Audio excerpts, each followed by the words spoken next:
So what's your take on the student-led protest, which doesn't exclude only university students, but right now we see how high school students are very active in Thailand at the moment?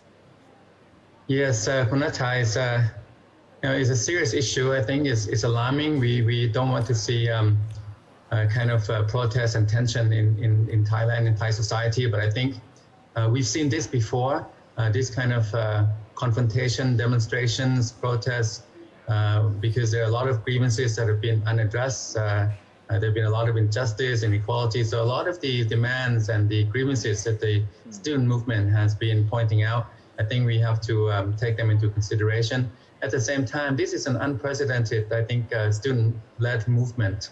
Kunata, Kuntepchai, I think we had student movement, student protesting in 1951, even going back then to 1957, then certainly in 1972, 1973, big, major, massive student uprising. Since then, 1991, 92, maybe more of a middle class, Bangkok base, and then we had the colors. So Kunata, I think now we can say that Thai politics has moved beyond the colors, the color-coded polarization between the yellows and the reds. We notice now it's not about colors, it's about ages, it's about numbers, how old you are, and the students are young. And as you noted, this is an unprecedented phenomenon because they're not just university students, but they are high school students, and it's not just Bangkok based, it's also around the country, it's nationwide, it's very broad based, very organic. There are different columns, different student columns and movements and organizations. In fact, I've been a bit astonished because a lot of these speakers on stages that we've seen, I've never heard them before. I have no idea where they come from. But when you listen to what they're saying, I think you can get a narrative. They have been watching, observing, putting up with the way Thailand has been over the last 15, 20 years. So if you take their age group, you look at the demographics, they're between 15 to 25 roughly, the majority of them. And if you look at that age segment, they would have been born in the late 1990s, maybe around 2000. And the last 20 years of Thai politics have been very up and down. The yellow, the red. We had 2 military coups, 1 judicial intervention, military coups in 2006, 2014, judicial intervention 2008. And then you had elections, in 2001, 2005, 2007, and then 2011. And it has gone in a cycle, Kunata. Election leads to protest, and then eventually military coup, and then another election, protest, eventually judicial intervention, 2008, and then another round from 2011 to 2014. I think for these young people, the 2014 military coup in May 2014 was a kind of a threshold for them, because they in 2006 coup they would have been very young. They might have remembered, but maybe not. They certainly didn't care too much. They were so young. But 2014, I think they came of age. They took notice that there was a coup like the previous coup, but it led Thailand to nowhere. And then it came out with constitutions to ensure that the same regime stays in power indefinitely. And yet these young people in their teens at that time, 2015, 2016, 2017, the last several years, they put up with all of that because they found that maybe they had a voice in a new party, brand new party, the Future Forward Party. So that party, I think, garnered 6.3 million votes, unprecedented, profound, because, I think it's the only party in the world that didn't have any established MP, but yet won 82 seats initially. And this was a party of these young people. So once that party was dissolved early this year in February, you saw right away flash mobs. So I think for these young people, the students on campuses, high schools, universities, that was their party, the Future Forward Party. So it was a mistake really to dissolve that party in short order under very dubious circumstances. And it became kind of a last straw. So after the dissolution of Future Forward, the grievances burst to the fore, and they've been protesting since. I thought that maybe the COVID-19, the virus pandemic, and the lockdown in March and April and even May might have held them back, might have zapped their momentum. Maybe they lost their will, they lost their organization, concentration because of COVID-19. But as soon as restrictions were eased in June, they were back on the stages in July. And now they're back in full force. And now I cannot keep up with all of these different protests, in all kinds of universities and high schools. So we have a new phenomenon on hand, and I think it's something that we have to be very careful about because it could lead to situations that we don't want to see. Okay. On paper, we know what their demands are: amending the constitution, and end to harassments of government critics, and dissolution of the parliament. But Dr. Thitinan, deep down, what do you think they really want? Kun Thepchai, if you listen to these speeches, and they have all kinds of people saying things on stages, and sometimes some of these speeches are very fiery and very defiant, and I think provocative, we could say. Yeah. But one word that I keep hearing again and again is the word future, the future of Thailand, their future. So even though they call for democracy, and I think that they want to have a future, and I think they see Thailand as not having a future. We've had a lackluster government since 2014, 2015, and then yet this government intends to stay in power through the constitution, through the appointed Senate, indefinitely. This could go on, for the next 5 years, 8 years, and they even have a 20-year strategy program. So these young people, I think they want to kind of take back Thailand in a way, because Thailand has been, kind of misruled by this regime that we have. And, Thailand has been kind of stuck because of these last 2 decades of back and forth, yellow and red, 2 military coups. So they want to have a future. They want a way ahead. That's why they don't want to see any more military coup. Their demands is to kind of reset the game, to rewrite the rules. They want to have a dissolution of the parliament. They want to have a new constitution, and they want to stop all the harassment, intimidation, and all these arrest warrants and so on. And they don't want to have they have 2 no's, right? So 3 demands and 2 no's, and it's no national government, no military coup, and then they have other wishes that they say, but these are mainly what they seem to be saying. So it doesn't really, if you look at it closely, they just want a kind of a reset in a fair manner, in a level playing field, because the playing field is not level, it's uneven, because the rules have been stacked against the system in favor of the regime in power now. But do you have the feeling that the government, especially the Prime Minister, is listening to these voices? Well, the Prime Minister says that he listens, and sometimes he says that they would have a parliamentary channel for listening to student grievances, and maybe even considering ways to amend the constitution, make constitutional changes. But on the other hand, sometimes he oversees, he certainly presides over numerous arrest warrants. There have been dozens of arrest warrants, and there have been systematic harassment, intimidation, threats. These young students are being harassed, and this is physical as well, physical persecution in addition to the legal persecution. So we don't know. On the one hand, the Prime Minister says he's listening, but on the other hand, he presides over a regime that is suppressing, harassing the students. So it's not consistent. Yeah. And how do you see feedback by the military, especially the army chief? He said that student protests mostly are nation haters. Would it be quite alarming to hear this comment toward the demonstration? It's alarming, Kunatha, because to accuse young people to be nation haters is very strong. It's very accusing. It's provocative, and it polarizes society, because some people will agree with that, people will disagree with that, and also it will further inflame the student grievances, because the students would think that they are not the nation haters. They want to put the nation right, and they would say that the military is the institution that has put the country on the wrong track. So we have a kind of the old kind of established order, Kunatha, now facing up to the 21st century and facing up to the student demands and grievances. And I see this in a way, it's an unfortunate situation. We have an established political order from the last 70 years, let's say, revolving around the military, the monarchy, the bureaucracy. That's why, elections came and went. That's why there were a lot of, a number of military coups.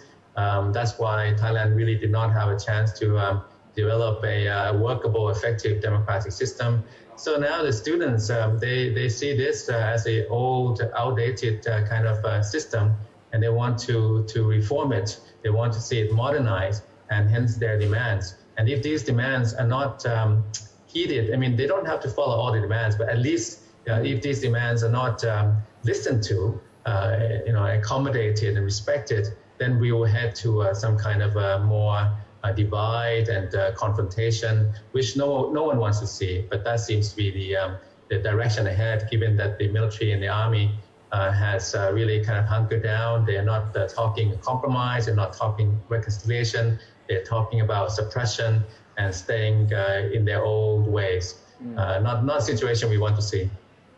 And do you have hope in amending constitution, in which today we see the government parties are trying to put forward this to House speakers, and we also see another move by opposition parties as well? Eventually, the constitution will have to be where everything starts, because in any political system, in democratic system, you have to have a set of rules that everyone has to abide by. But the constitution of 2017, we've had a record kind of constitutions. I mean, if compared to other countries, we've had 3 constitutions since 1997. So 1997, 2007, 2017, I'm afraid that the 2017 constitution was written in a way and has been kind of manipulated in a way that it will not be easy to revise and amend. If it has to be amended, it has to be a wholesale revamp, wholesale overhaul. It would require a new drafting assembly, and that assembly would have to be representative of people. This constitution, as we all know, was written by a military-appointed committee, and that committee wrote the rules really in favor of the military regime, and that's why the Senate is appointed. 1/3 of Parliament is appointed, the Senate, and Senate gets to select the Prime Minister. And then the political party system is very weak because the constitution made it that way. And then, you had the election, and you have all these agencies to kind of assist the military-backed regime to kind of stay in power indefinitely. And that's why amending the constitution, you really have to, we talk about Article 256, and then setting up an assembly and coming up with really a kind of a new draft, and then kind of reset the landscape and leading to some kind of a popular rule. It's a long and daunting road, very much uphill road. I'm afraid that what is being proposed, kind of a piecemeal amendment here, there within Parliament by this government, I'm afraid that the students are not going to see that as a sincere effort and an effective effort, and they will demand more than that. And I think the Constitution is so uneven and rigged that it really requires a wholesale revamp. Dr. Thitinan, many people see the students or some sectors of the students as having crossed the red line by touching on the monarchy, right? But by doing this, you think in the long run it will be helpful to the students in what they are doing? Yeah, I think that this is a very sensitive, delicate issue in Thai society. There are two things have changed structurally for us, Kun Thepchai. One is that we have a new reign, new monarch, no longer under the previous monarch, who was King Bhumibol, the late king, very popular. He had an immense moral authority. He was on the throne for 7 decades. I think many Thais were connected to him, related to him, appreciated him, and he was hence very popular. And under his reign, even though there were tensions, confrontations, and a lot of instability, Thailand did 2 things really well under his reign, the late king. Thailand stayed away from communism. I think we have to give credit to the established political order, the old order. And then also we had economic development from the 1960s through the 2000s. And this is something you did not see in Indochina, in Burma, Myanmar. So that range now is gone. We have a new range, new monarch, and the students are challenging the new range. And they are pushing parameters like we've never seen before. This is quite shocking to a lot of Thais my age, and I know maybe Kuntepchai your age too, to be hearing these speeches that really kind of cross the established customs and behavior. But nevertheless, they've crossed it now to the extent that it's being talked about time and again, and kind of becoming a popular conversation now among normal people, regular people. In addition, I think the technology has changed the landscape. The information technology that the students have, they've been enabled, they've been empowered to discuss these issues in cyberspace. So we have almost two universes in parallel. If we talk like this, you see the Thai, vernacular newspapers and media and even television channels. These issues are off the mark. They are untouchable. Yeah. Many issues as such. But in cyberspace, there are many issues that are being talked about and discussed, and that's why I think the front line, the fault line, and the front line is being laid by the students there. So dangerous is crossing the line, but I think with the new range, the lines and the parameters are being recalibrated, and they have to be kind of readjusted.